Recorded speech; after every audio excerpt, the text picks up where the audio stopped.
Hola, somos el grupo integrado por Adriana Farfán, Omar Martínez y mi persona, Elis Machado. Y vamos a hablar sobre la teoría del poder constituyente.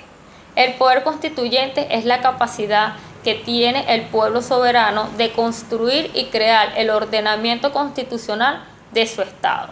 La teoría del poder constituyente nació en Francia y fue construida en la Revolución Francesa por el abate Emmanuel Selle. A continuación les explicaremos algunas teorías más destacadas. Primero, la teoría de Jean-Jacques Rousseau y posteriormente teoría racional ideal de Selle. El poder constituyente nace de las ideas de Jean-Jacques Rousseau para el año 1762, cuando publica su obra más popular, El contrato social. Rousseau intentaba explicar los gobiernos, el deber ser de esto, y al profundizar en el origen del Estado, se encuentra con el poder constituyente, al que denomina voluntad general. Pero es con el abate Emmanuel Selle que el concepto del poder constituyente toma consistencia y precisión. Selle delimita y define la idea de separación del poder constituyente y el poder constituido, entendiéndose que el poder constituyente es el que constituye el Estado, y afirma que nunca se puede constituir un Estado a través del poder constituido, ya que este forma parte de la voluntad representativa. Selle da vital importancia a las leyes fundamentales que nacen del poder constituyente y que son establecidas por la voluntad nacional a través de los órganos legislativos. Muy buenas noches, mi nombre es Adriana Farfán, soy doctorando del programa de Ciencia Jurídica de la Universidad Bicentenaria de Aragua. En esta oportunidad, cumpliendo con los requerimientos exigidos por la materia de Derecho Constitucional comparado, les explicaré sobre la teoría fundacional revolucionaria y sobre el normativismo jurídico. Entrando en materia, la teoría fundacional revolucionaria fue creada por el profesor Hayek, el cual afirma que el poder constituyente se concibe como una superlegalidad constitucional, lo que quiere decir que el poder constituyente no solo está conformado por una simple constitución escrita, sino por los principios del régimen que le otorga la legitimidad. Ahora bien, la organización de esta superlegalidad debe constar de una operación constituyente que consiste en un poder especial constituyente y un procedimiento especial de revisión, en caso tal de que dicha constitución sea rígida. También debe constar un control jurisdiccional constitucional en donde se regula la constitucionalidad de las leyes ordinarias. Además, afirma que el poder constituyente se caracteriza por dos motivos. El primero, por ser una especie o tener similitud con el poder legislativo, aunque no es igual. Y segundo, que pertenece a la nación indirectamente por representantes. El normativismo jurídico es una teoría desarrollada por Hal Kelsen que pretende desnudarse de cualquier pensamiento ideológico y que establece un sistema jurídico basado en la jerarquía de normas. Este normativismo jurídico reduciría al Estado a un conjunto de relaciones jurídicas, es decir, el Estado y el derecho son idénticos. El Estado es contemplado en esta teoría como un orden coercitivo idéntico al derecho.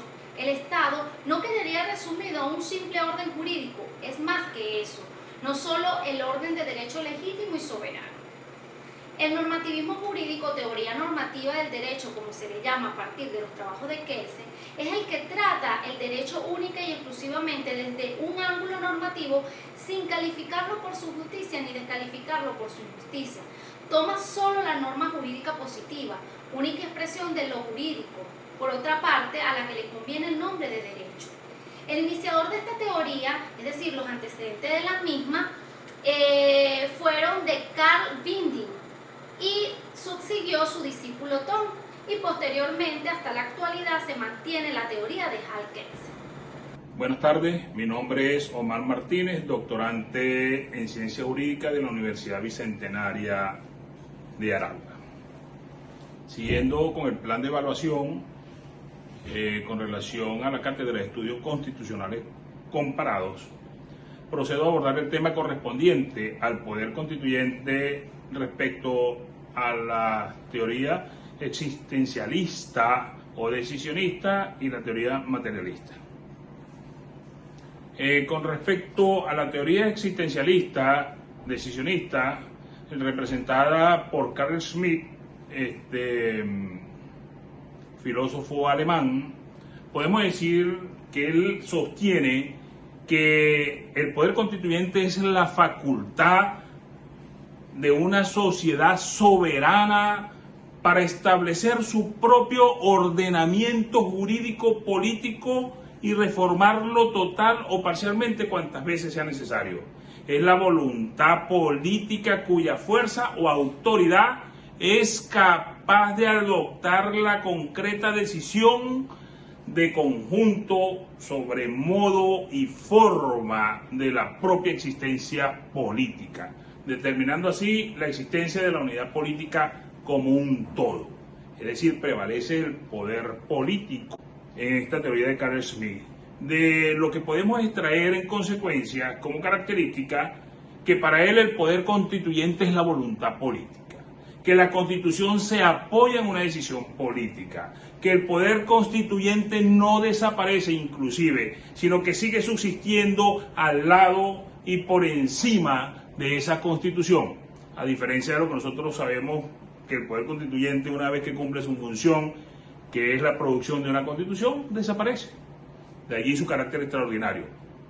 La voluntad del pueblo es inmediata, según Carl Schmitt, y es anterior y superior a todo procedimiento de legislación constitucional. Respecto a la teoría decisionista, tenemos que el decisionismo es en cambio una particular doctrina política que sostiene que el Estado es la fuente absoluta de toda decisión legal y moral de la vida política. El decisionismo sostiene que en circunstancias críticas la realización del derecho depende de una decisión política vacía de contenido normativo. Y atención a la teoría materialista sostenida por Marx, Lenin y Lasalle, tenemos que aunque el marxismo, no ha elaborado una teoría respecto al poder constituyente en forma específica, tenemos entonces que estos consideran este problema como un problema de relaciones de poder. Pero estudiando hemos podido verificar que la noción del poder constituyente originario a través de los conceptos expuestos por Marx, por Engels y por Lenin, principalmente en la construcción doctrinal, Marx afirmaba que el derecho no puede ser nunca superior a la estructura económica ni al desarrollo cultural de la sociedad por ella condicionado. Cuando los autores marxistas abordan el estudio de la estructura jurídico-política de la sociedad, parten pues de la premisa de que ésta pertenece al ámbito de la superestructura de la sociedad. Lasalle formuló una teoría sociológica sobre el poder constituyente. Para él, la constitución de un país es en esencia la suma de los factores reales de poder que rigen ese país. Y esos factores reales doctrinal, Marx afirmaba que el derecho no puede ser nunca superior a la estructura económica ni al desarrollo cultural de la sociedad por ella condicionado. Cuando los autores marxistas abordan el estudio de la estructura jurídico-política de la sociedad, parten pues de la premisa de que ésta pertenece al ámbito de la superestructura de la sociedad. Lasalle formuló una teoría sociológica sobre el poder constituyente. Para él, la constitución de un país es en esencia la suma de los factores reales de poder que rigen ese país. Y esos factores reales se erigen en derecho y en instituciones jurídicas cuando se extienden o se materializan documentalmente, según lo que él sostiene. Él manifiesta inclusive que de nada sirve lo que no se escriba en una hoja de papel, si no se ajusta a la realidad, a los factores reales y efectivos de poder. Inclusive Lasalle sostiene que para él existen dos constituciones, una constitución real y una constitución escrita, prevaleciendo por supuesto la Constitución real que la Constitución escrita. Damos de esta manera culminado la exposición respecto a los temas de la doctrina sobre el Poder Constituyente tratados.